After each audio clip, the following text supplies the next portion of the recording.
Okay, I started like many people in this industry. I started playing guitar at the age of 7.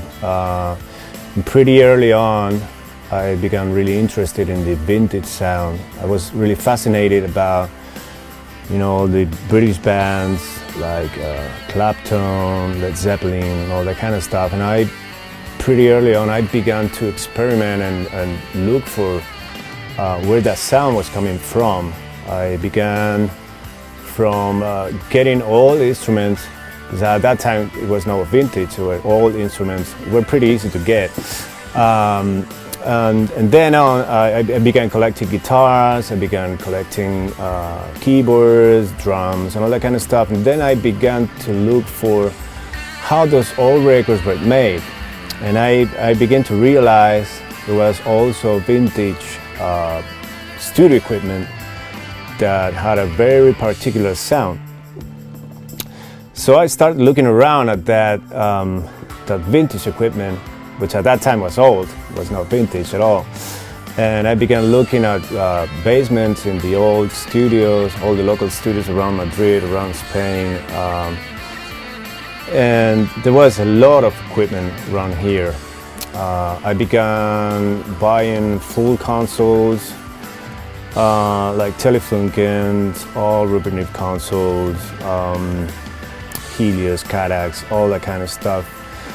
And I was getting some of the channels for myself. And then I began to realize out there, especially in the States, they were getting a lot of attention. So I began to put all those consoles apart and to sell some of the modules there just to pay for my own equipment. And that's how all started.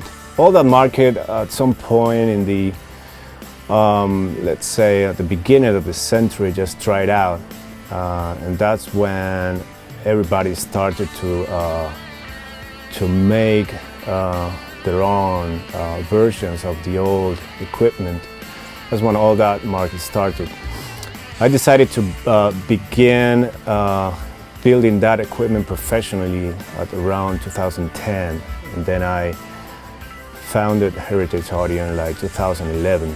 But I was playing around with making my own equipment for a long time ago, like probably 10 years before that. The thing is, I knew all the inside outs of that equipment. I was so familiar with it, and so it was a very straightforward movement just to begin building that equipment into my own brand. That's the beginning of Heritage Audio. That's how all the companies started and became what it is now. We just release a lot of new products, different approaches.